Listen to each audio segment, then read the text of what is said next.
देखिए, सब्सक्राइबर हमारे नहीं है और ये कंपनी हमारी नहीं है और ना ही अखिलेश कश्यप जी की है। ये कंपनी पूरी जनता की है, जो भोजपुरी से प्यार करते हैं, जो भोजपुरी से स्नेह रखते हैं, जो खेसारी को मोहब्बत देते हैं, जो अपना बेटा मानते हैं। ये उनकी कंपनी है, ये उनका गाना है। हम तो सिर्फ एक वर्कर की तरह काम करते हैं, उनके दिल पे हमेशा राज करने के लिए कोशिश करते हैं कि हम अच्छा काम करें, उससे ज़्यादा कुछ नहीं। भैया पहले झगड़ा, उसके बाद कजरा। कजरा से कितना उम्मीद है? कचरा लगा होता पहले तो झगड़ा नहीं होता।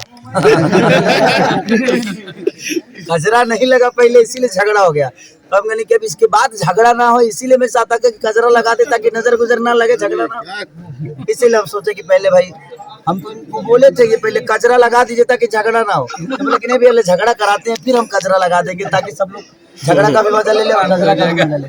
अच्छा, आज पे आपका एक चैता सॉन्ग आया हुआ है, ट्रैक्टर वाला चुम्मा मनी, इसको लेके क्या कहें? मेरे दिल के बहुत करीब गाना है भाई। वो इतना अच्छा कंपोजिशन, और आर्या शर्मा हम थे, शुभम जी थे, पवन बाबा का लिखा हुआ वो सॉन्ग है और कमाल का लिरिक्स है, कमाल का कंपोजिशन। और अंकिता फिल्म मानी हमारी शुलभ बाबा की कंपनी है वो, और कमाल का, मेरे दिल के बड़ा करीब है वो गाना और उसकी कंपोजिशन बड़ी करीब है। और आर्या ने बहुत अच्छा म्यूजिक भी दिया है, तो दिल से थैंक यू उस पूरी टीम को जिन्होंने उस गाने का हिस्सा मुझे बनाया। सर ये गाना, उसमें एगो सीन है जब विकास भैया चढ़ते हैं पोल पे और आप पीछे से आते हैं, तो वो सीन डायरेक्टर ने ऐसे एज्यूम नहीं किया था, लेकिन वो अचानक वो सीन बना था। तो किस तरीके से वो सीन बना था और किस तरह का माहौल था उसमें? विकास भैया मेरे ऐसे मित्र हैं, और उनको मैं मित्र नहीं समझिए कि वो मेरे बाप भी हैं, मेरे बेटा भी हैं, मेरी बहन भी है, मेरी माँ भी है, मेरे भाई भी है। मुझे लगता है कि इस दुनिया के सारे रिश्ते मेरे विकास भैया से जुड़ते हैं। रीजन ये है कि मेरे जीवन में सबसे ज्यादा योगदान अगर देखा जाए तो विकास भैया का है। मैं बॉम्बे शहर में अकेला था, मेरा कोई नहीं था, तो विकास भैया अपने घर में मुझे कम से कम 2 साल रखे, खाना खिलाना, बाबू यहाँ जाओ, बाबू वहाँ जाओ, बाबू ये करो, बाबू वो करो। तो विकास भैया का बहुत योगदान रहता है मेरे जीवन में, और आज भी है। हमारा और विकास भैया का रिलेशन मुझे लगता है आज 14-15 साल के हो गए, और हम दोनों में कभी आज तक अनबन नहीं हुई। अगर उन्होंने मुझे डांटा भी तो मैंने एक छोटे भाई की तरह लिया, एक बेटे की तरह लिया। मुझे भी अगर उनको कभी डांटना होता है तो वो भी मुझे बड़ा भाई की तरह मान लेते हैं। कभी मान लेते हैं कि चलो ये मेरा गार्जियन है, मुझे डांट रहा है। तो हमारे रिलेशन एक ऐसे है जो उसका कोई तोड़ ही नहीं है कि हाँ कहाँ तक है।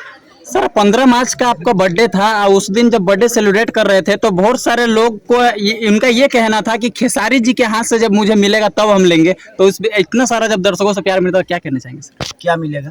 केक खाने के लिए वो इंतजार थे, उनके पास जब बांटा जा रहा था कुछ सामान। अब हम व्हाट्सएप के मैसेज तो है ना जो सबका लगे सेंड हो जाए। गूगल से लूट तो भइल, लेकिन हम पैदे भइल बनी। सबसे बड़ी कि मैं जितने लोगों ने मेरा बर्थडे मनाया उस दिन, और हमारा बर्थडे आम जनता ही मनाती है, क्योंकि मैं जनता का बेटा हूँ। कोई सेलिब्रिटी का बेटा तो मैं हूँ नहीं, मैं जनता का बेटा हूँ, एक किसान का बेटा हूँ। और मुझे लगता है कि उस दिन इतने केक कटे कि शायद मैं सपने में भी नहीं सोच सकता था। और पवन बाबा ने बहुत सारी चीज़ें खेसारी फाउंडेशन के माध्यम से बहुत सारी चीज़ें यहाँ पे उन्होंने पटना में लोगों का मदद भी किया। लोगों का कपड़ा से लेकर पवन बाबा ने हर जगह, खाना से लेकर हॉस्पिटल से लेकर हर जगह, अनाथ आश्रम से लेकर वृद्धा आश्रम तक गए, केक लोगों को खिलाया। तो मेरे लिए वो खुशी है। मैं पैदा हुआ, नहीं पता मुझे मैं कब पैदा हुआ, लेकिन मैं मनाता हूँ 15 मार्च को। लेकिन मुझे लगता है कि मैं सिर्फ अपने माँ बाप का बेटा ही नहीं, बल्कि मैं पूरे हिंदुस्तान का बेटा हूँ जो मुझे प्यार करते हैं। सर अभी जो मूवी गाना इतना हिट रहेगा, एक राइटर के तौर पे 6 महीने में इतनी बड़ी उपलब्धि, और सर का एक गाना झगड़ा जो एक रिकॉर्ड ब्रेक करा है आपके ऐसे चैनल पे जो शुरुआत करी थी। सर की इस जोड़ी के साथ आप उस हजारों फैन, लाखों फैन को क्या कहना चाहेंगे जो सिर्फ कम समय भैया को देख के सीखते हैं बस मेहनत। और हम लोग यही जानते हैं कि भैया जब इतना मेहनत करते हैं तो उसका 5% हम लोग करें, 5-10% करते हैं तो इतना कुछ होता है। भैया जैसा मेहनत करने लगेंगे दिन रात तो बहुत कुछ होगा। और आज जो कुछ भी है, आज ये चैनल है, चाहे हम हैं, और भैया के साथ जितने लोग काम कर रहे हैं वो सब इनके बदौलत है हम लोग यहाँ तक है। सर अभी जो भैया का श्रेय है हमारे जिंदगी में। अभी जो मूवी आ रही है बोल रहा था बोल, उसके बारे में क्या कहना चाहेंगे सर? अब सोच लगे दुनिया इंसान से मोहब्बत कर, हम बकरी से प्यार के लिए बनी होंगे। अब कितनी इंटरेस्टेड होगी। देखिए, सबसे बड़ी चीज़ कि मेरे लिए टॉप जॉब था वो, इसलिए टॉप था कि एक डॉगी को सिखाया जा सकता है, सिखाया हुआ डॉगी हमें मिल जाता है। एक मंकी हमें सिखाया हुआ मिल जाता है, एक नाग नागिन सिखाया हुआ मिल जाते हैं, एक तोता सिखाया हुआ मिल जाता है, बट बकरी को कैसे सिखाएगा कोई यार एक्टिंग।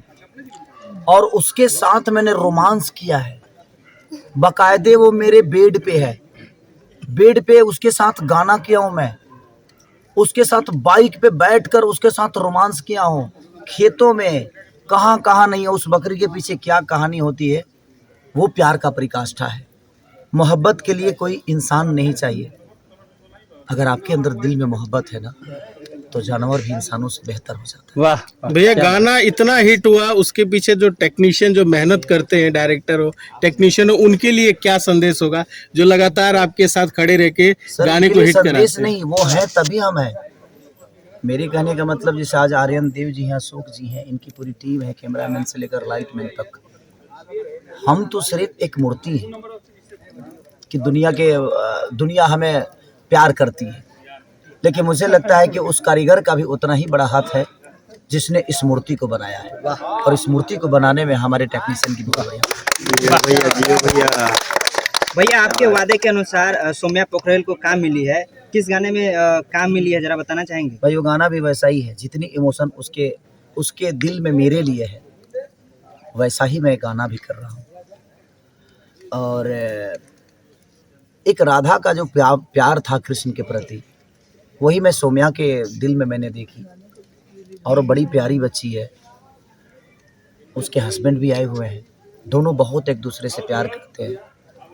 दुनिया भले इसको किस भे में लेती है मुझे पता नहीं, लेकिन उस बच्ची का प्यार जो है मेरे लिए बहुत पाक है, एक रामायण और गीता की तरह। वो लड़की मेरे नाम से ठीक है जानी जाती है, बट उतनी हिम्मत किसी के अंदर हो नहीं सकती। एक प्यार करने वाली, एक अपने ऊपर टैटू बना देने की, वो शादीशुदा होने के बावजूद भी वो बच्ची ने इतना बड़ा दिल दिखाया एक अपने प्यार के लिए। वो प्यार करती है मुझसे, और प्यार का परिभाषा ये नहीं है कि हाँ एक गर्लफ्रेंड और बॉयफ्रेंड। प्यार की परिभाषा हम अपने बहन से भी करते हैं, वो मेरी बहन की तरह है और मुझे मोहब्बत करती है उस बहन के साथ।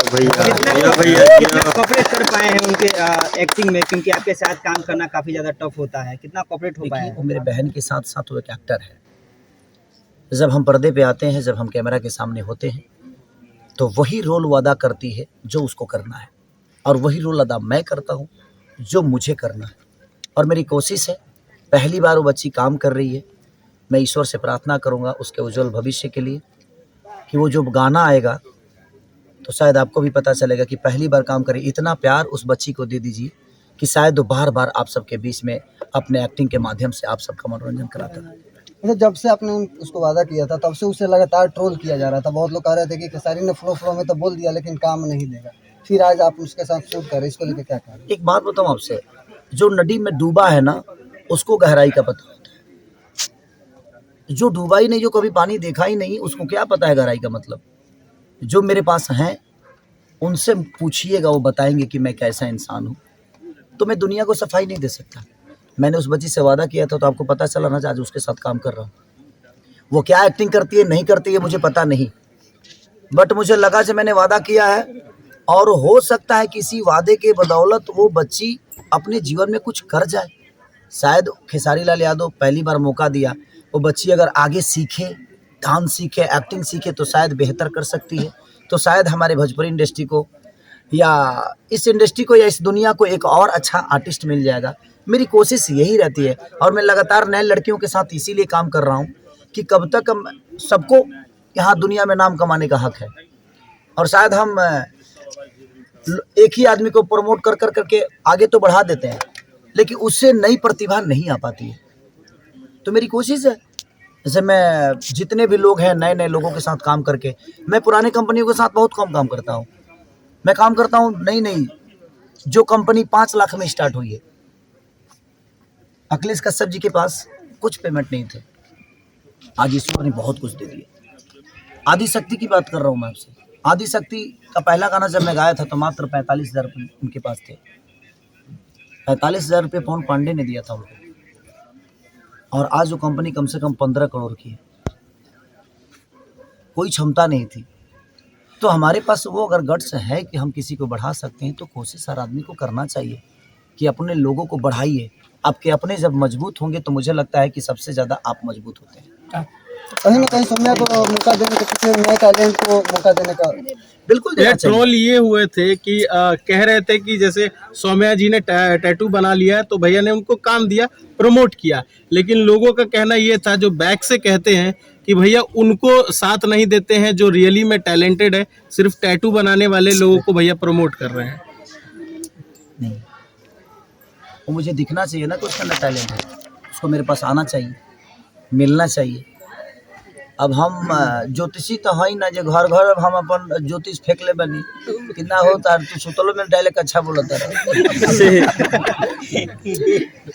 भाई, हमारे पास कोई आएगा अपना टैलेंट लेकर तभी ना हम उसको बोलेंगे कि हाँ आप काम कर सकते हो। अब घरवे में तू एक्टिंग कर के तू अपना माई बाबूजी के दिखा दे, अपना भौजाई के दिखा दे, ओकरा बाद कह के खेसारी का मौका नहीं खा देते तो मैं खेसारी के कर दोस्त बा, खेसारी तेरा घर में कैमरा लगोले बड़ा है कि ना हो तू एक्टिंग ठीक करता रह। हम ये हमारे काम बा जो मैं पूरा बिहार यूपी में कैमरा लगा के बैठल के निमन एक्टिंग करता था, वो लोग के एक्टिंग देखे तो हम कब करब अरे भाई हमारे पास काम बा ना, जो मुझे लगता है। हाँ सौम्या मेरे पास आई, उनका टैलेंट मुझे दिखा कि नहीं भाई ठीक है, तो उनके लिए विशाल से लेकर कई सारे बच्चे टिकटॉक के रील के बच्चे हैं जो आए, उनका टैलेंट मुझे दिखा, मेरे से मिले, उनको काम मैंने दिया। और मैं क्या काम दूंगा, मैं तो खुद ही काम मांगता हूं दुनिया से। उनको एक जगह दी, मेरे बस में था तो मैंने उनको एक जगह पे खड़ा कर दिया कि बाबू आप यहाँ खड़ा हो सकते हो। ऐसा नहीं कि मैं किसी को काम दे सकता हूँ, मैं सहयोग करता हूँ, मैं किसी को काम नहीं देता। मैं क्योंकि मैं आज भी एक वर्कर की तरह हूँ, मैं खुद ही काम दुनिया से काम मांगता हूँ। आज मेरे लिए भगवान अखिलेश कश्यप है, हो सकता है मेरे नीचे किसी दिन काम करते थे ये, लेकिन आज मेरे लिए मेरे मालिक हैं क्योंकि मैं इनके लिए काम करता हूँ। ये मेरे वर्कर नहीं है, आज ये मेरे मालिक हैं।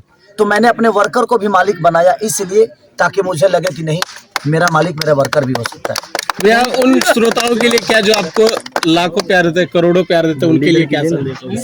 हिम्मत ना हारिए, बिसारिए ना राम को। इस दुनिया में मैं एक ही चीज कहना चाहता हूँ दुनिया से कि सतयुग में भगवान आए, द्वापर में भगवान आए, त्रेता में भगवान आए, कलयुग में भगवान नहीं आए तो उन्होंने माँ बाप को बनाकर भेज दिया।